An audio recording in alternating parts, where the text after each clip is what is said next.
Good morning guys, स्वागत है आप सबका मेरे चैनल पे टॉपर्स हब पे। तो आज हम क्लास 10 चैप्टर 2 मैथ्स का पॉलिनोमियल्स के मोस्ट इम्पॉर्टेंट क्वेश्चन करने जा रहे हैं। तो ये वाला क्वेश्चन बहुत ही इम्पॉर्टेंट है एग्ज़ाम पॉइंट ऑफ व्यू से, बिकॉज़ ये CBSE 2011 में आ चुका है। इसमें हमें क्या दिया हुआ है कि 2/3 एंड -3 ये ज़ीरो है क्वाड्रेटिक पोलिनोमियल। इस इक्वेशन के जो ज़ीरोज़ हमें दिए गए हैं 2/3 and -3। Find the value of A and B. A and B की वैल्यू फाइंड करनी है। तो बहुत सिंपल है, एज वी नो कि this is alpha plus beta is equals to -b/a। तो इस इक्वेशन में हम वैल्यूज़ पुट करते हैं। तो हमारे पास अल्फ़ा प्लस बीटा, ये तो हमारे पास ज़ीरोज़ हैं, तो ज़ीरोज़ तो हमारे पास अवेलेबल हैं, तो हम लिख सकते हैं दिस। एंड बीटा हमें -3 गिवन है। अभी -b/a क्या है? अभी देखो इस इक्वेशन में जो a है वो a है, जो b है वो 7 है, जो c है वो b है। ये तो जनरली हमें पता ही है, हमें बिकॉज NCERT के बेस तो आते ही हैं। अभी -b मीन्स -7 एंड a क्या है हमारे पास a। अभी इस इक्वेशन को हम सॉल्व करते हैं, इसे सॉल्व करेंगे तो -7/a आएगा, सॉरी -7/3 आएगा।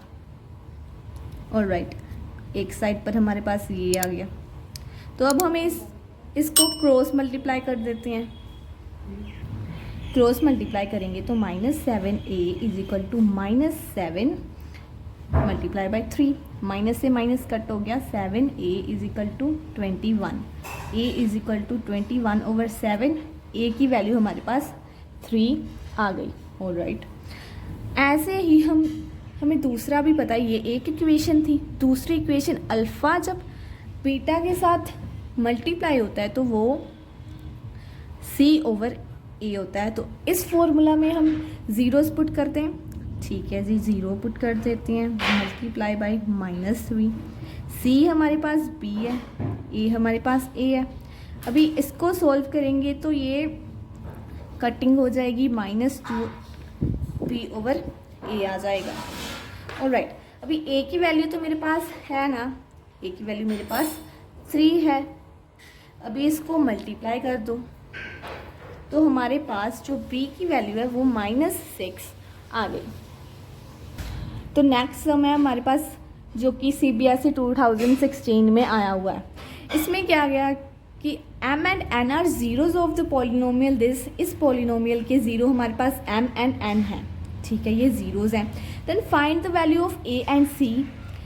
अगर m प्लस n की वैल्यू भी 10 है, m n मल्टीप्लिकेशन में वैल्यू भी 10 है, तो a एंड c की वैल्यू हमें मेनली फाइंड करनी है।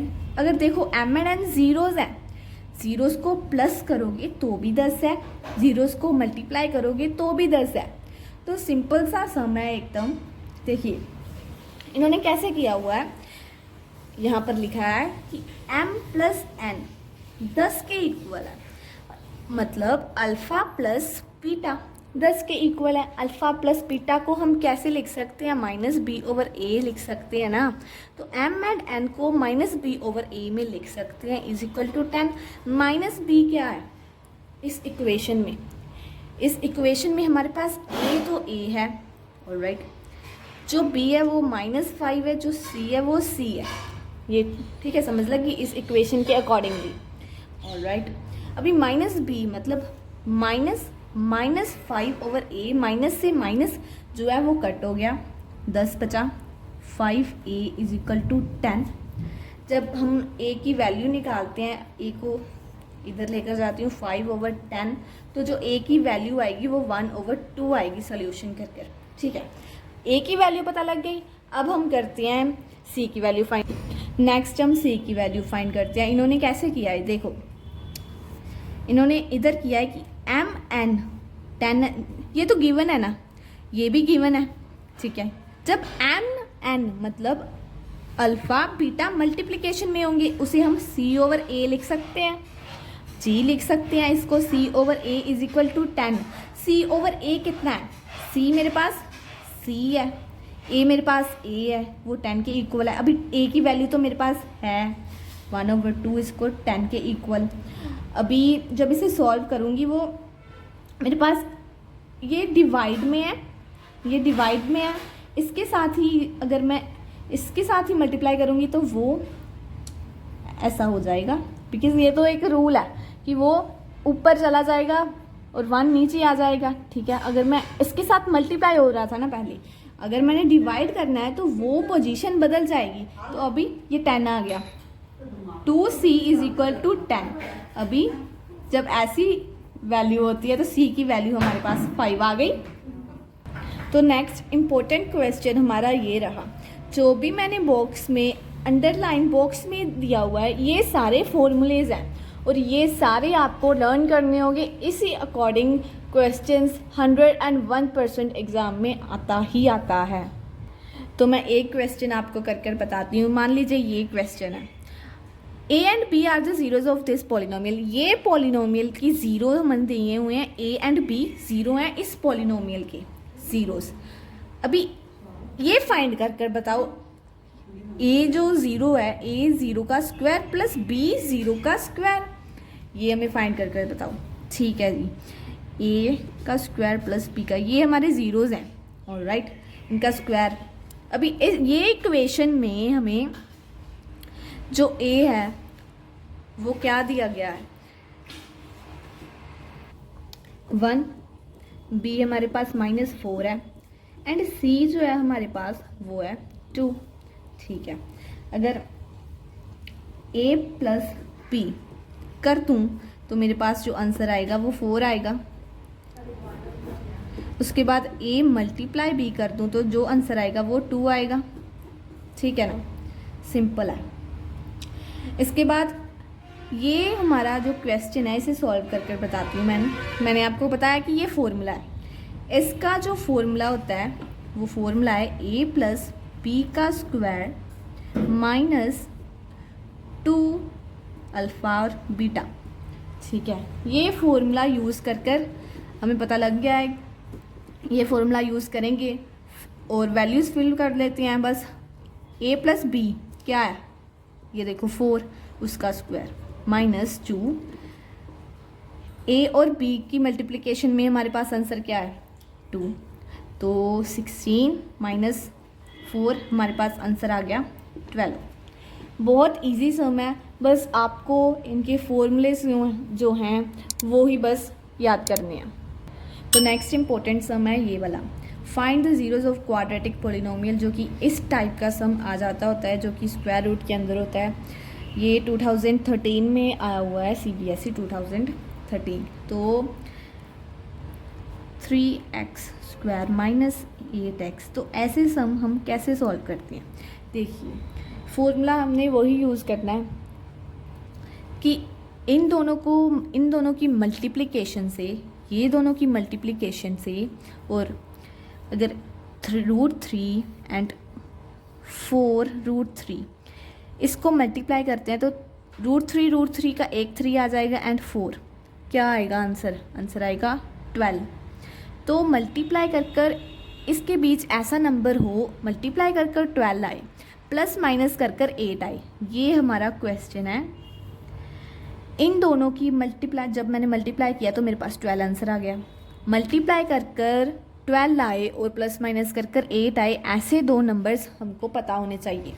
और वो दो नंबर क्या हैं, अब टेबल में देखते हैं। सबसे पहले 2 के टेबल में देखते हैं।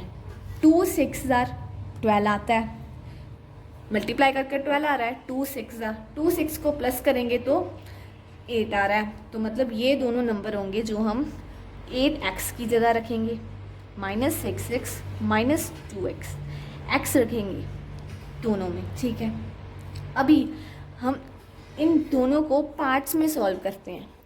ठीक है, ये दोनों को और ये दोनों को, ये दोनों में कॉमन क्या है। सबसे पहले तो हम x तो पता लग रहा है। अभी √3, अगर मैं √3 कॉमन ले लूँ तो यार, अगर √3 कॉमन ले लूँ, देखो इसके अंदर x बचा, अगर मल्टीप्लाई करेंगे इस टर्म को इसके साथ मल्टीप्लाई करेंगे तो ये आ जाएगा। ठीक है, ये तो हमें सॉल्व कर लिया, आगे माइनस का साइन है, माइनस का साइन लगाएंगे। अभी आगे ये कैसे सॉल्व करना है, देखिए थोड़ा सा दिमाग लगाना होगा। अगर मैं √3 रख दूँ तो √3 क्या होता है, हमेशा याद रखना √3 मल्टीप्लाई √3 3 आंसर आता है। √3 3 आंसर आया, मुझे क्या चाहिए यहाँ पर 6। अगर 2 को बाहर मल्टीप्लाई कर दो तो आ जाएगा 6x, x तो यहाँ पर है, इसको इससे मल्टीप्लाई करूँगी 3 आ जाएगा, मल्टीप्लाई 2 6 आएगा। ठीक है, अभी इन दोनों को सॉल्व करते हैं। इन दोनों में कॉमन क्या लग रहा है आपको, देखिए ये भी 2 के टेबल में आ रहा है। 2x तो कॉमन नहीं रखेंगी मैं, x अंदर रखूँगी, प्लस माइनस का साइन है ना, इसलिए अंदर जो है साइन बदल जाएगा, प्लस की जगह माइनस का साइन आ जाएगा अंदर भी। ठीक है, अभी √3 तो रखना पड़ेगा क्योंकि √3 यहाँ पर आएगा। अभी 4 भी है यहाँ पर, सो 2 ज़ा क्या होता है, 2 ज़ा 4। अभी इसको मल्टीप्लाई करके देखो इससे तो 2x आएगा, 2 को इससे मल्टीप्लाई करो 4√3 आएगा। ठीक है, तो अभी ये ब्रैकेट में ये दोनों कॉमन ले लीजिए, जो बच गया उसको एक ब्रैकेट में ले लीजिए। अभी इससे मैं x की वैल्यू फाइंड कर सकती हूँ। अभी हमने ज़ीरोज़ फाइंड करनी है, यहाँ हमारा सम ख़त्म नहीं हुआ। फाइंड द ज़ीरोज़, ज़ीरो कैसे फाइंड करते हैं। अभी ये जो हमारे पास टर्म आई है इसको मैं ज़ीरो के इक्वल रखूँगी, इसको भी मैं ज़ीरो के इक्वल रखूँगी। ठीक है, इसको ज़ीरो के इक्वल रखा तो ये उधर जाके प्लस का आ गया, तो ये मेरी फर्स्ट ज़ीरो आ गई। ऑलराइट, ये मेरी फर्स्ट ज़ीरो आ गई। और यहाँ पर 3x उधर जाएगा, ये -2 तो 2x इज इक्वल टू, ये मेरा दूसरी ज़ीरो आ गई। ठीक है, ये दोनों मैंने ज़ीरोज़ फाइंड करती। तो उम्मीद है आपको मेरी वीडियो अच्छी लगी होगी, तो don't forget to subscribe and like my channel.